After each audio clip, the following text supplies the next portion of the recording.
Narrativa Católica apresenta A Conquista das Virtudes, do Padre Francisco Faus. Capítulo 6. Máscaras de Virtudes. Falemos mais dos defeitos.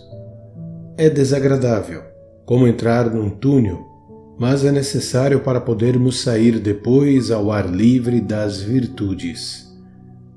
Muito claramente nos diz o dicionário que a palavra defeito tanto pode significar deficiência, portanto, limitação física ou psíquica, como imperfeição moral ou vício.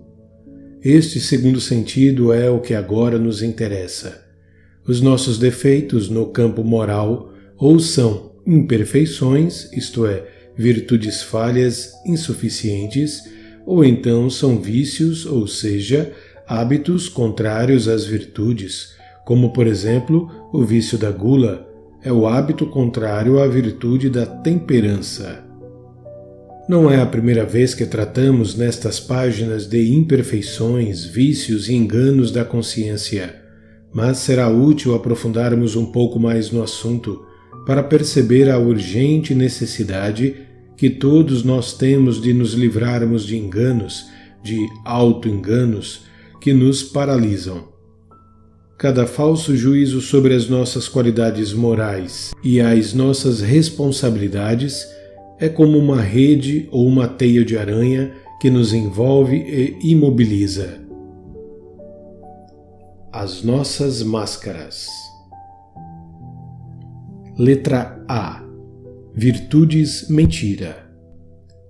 Ao falar das virtudes que nos faltam, no capítulo 4, já mencionamos que o amor próprio sempre nos apresenta argumentos para nos convencer de que os defeitos que todo mundo vê em nós são enganos deles. Você é vaidoso, nos dizem, e com cara de espanto respondemos, eu? Vaidoso? E arranjamos logo explicações para mostrar que não temos esse defeito. O que agora quero dizer com as máscaras é bem mais sério do que isso. Muito pior do que a falsa inocência, eu não tenho pecados, é dar o nome de virtude a um defeito importante ou a um pecado grave. Não se trata apenas de negar o pecado que cometemos, mas de ufanar-nos dele, colocando-lhe por cima a etiqueta, a máscara de virtude. Disso falava o profeta Isaías. Ai daqueles que o mal chamam bem e ao bem mal.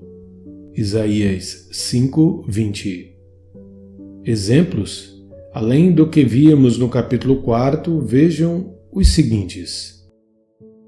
A pessoa é rude, autoritária e grosseira, mas se gaba disso como se fosse virtude. Sou muito sincero, diz todo estufado. Aquele pai não se atreve a corrigir costumes perniciosos dos filhos para que não o chamem de autoritário e careta. Deixa que os filhos se arrebentem e ainda por cima se vangloria. Sou muito amante da liberdade. Sou muito humilde, orgulha-se o outro, não tenho ambições. Na realidade, deveria confessar que é um preguiçoso acomodado, que não se esforça por melhorar e cumprir até o fim os seus deveres. Sou muito responsável no trabalho, não tenho tempo para nada.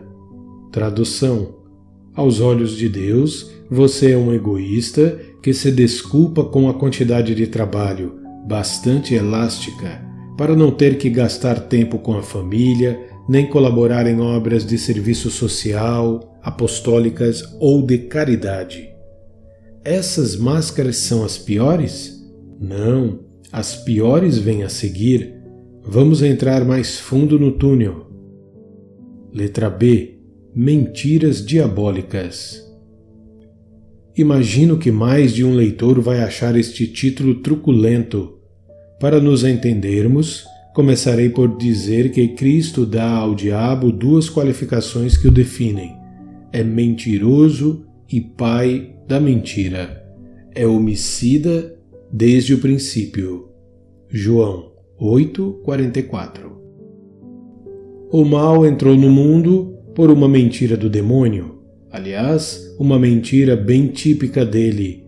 Conforme o simbolismo do relato do Gênesis, Deus havia dado um mandamento aos primeiros pais e lhes anunciara que, caso transgredissem, morreriam. O demônio, com voz aveludada, disse: "Não, ora essa, de modo algum morrereis. Pelo contrário, vossos olhos se abrirão e sereis como Deus. Desobedeçam e verão, serão iguais a Deus." Foi um pecado de desobediência por orgulho, que acarretou a morte espiritual e física, quebrou a harmonia do homem e a mulher com Deus e com as demais criaturas, e foi o primeiro passo de uma verdadeira inundação de pecado no mundo, da corrupção universal em decorrência do pecado. O demônio é mentiroso e homicida, acabamos de ver. Você não acha muito atual a troca sutil de verdades por mentiras que contrariam frontalmente os mandamentos de Deus e ferem mortalmente a dignidade da pessoa, da família, da sociedade? Vamos lembrar apenas algumas dessas mentiras que você conhece bem. O adultério recebe o belo nome de namoro, e a virtude da fidelidade passa a ser obsoleta e ridícula. Veja-se o magistério das telenovelas. O aborto, que o Santo Padre São João Paulo II não se cansava de qualificar como verdadeiro assassinato, recebe o lindo nome de direito da mulher sobre o seu próprio corpo. Na realidade, tal como o pecado original, é uma desobediência grave contra o quinto mandamento da lei de Deus: não matarás, baseada numa mentira, pois o filho não é um órgão nem uma parte do corpo da mãe. Como vê, os primeiros capítulos do Gênesis continuam atuais. Chama-se casamento a qualquer união aberrante. Num país da Europa, alguém casou legalmente com uma mula e se estigmatiza os que desejariam reservar o belo nome de casamento para a aliança estável entre um homem e uma mulher, desejosos de criar uma família, pai, mãe, filhos. Mata-se o filho no ventre da mãe e mata-se a família com base em mentiras. A mera espontaneidade, sentimentos e impulsos sem raciocínio prévio nem equilíbrio, é chamada de autenticidade. Mas, baseados nessa autenticidade, muitos jovens patinam sem rumo pelas pistas das drogas e perdem o norte da vida. A incontinência da gula, do sexo, do álcool e das drogas, que desemboca em vício e escravidão, chamam de liberdade. Crimes morais, que já foram abominados como vermes hediondos, por exemplo, as experiências do nazista Mengele com seres humanos, nascidos, abortados ou embrionários, chamam-se agora de direitos da ciência e expressões da modernidade. O comum é chamado de normal. Cada vez é mais comum que jovens se embriaguem nas baladas e consumam cocaína. Como isso vai se generalizando, acaba aparecendo como normal. De acordo com esse tipo de raciocínio, se continuar crescendo o número de assassinatos de trabalhadores inocentes, deveremos dizer que matar à toa qualquer pessoa é normal.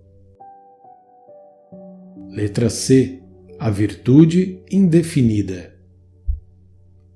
A mentira falsifica as bases do bem, da moral, que Santo Agostinho chamava a vida boa, ou seja, guiada pela bondade objetiva que distingue claramente o bem do mal.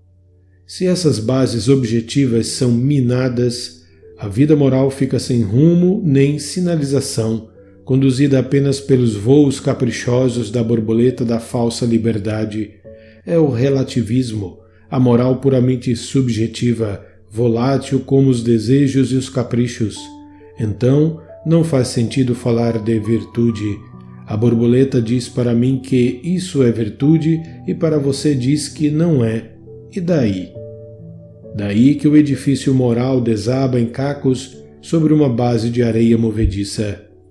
A virtude, o bem e o mal, têm contornos definidos. A verdade de Deus, a sua bondade, a sua palavra, os seus mandamentos. Fora disso, tudo se esfarela.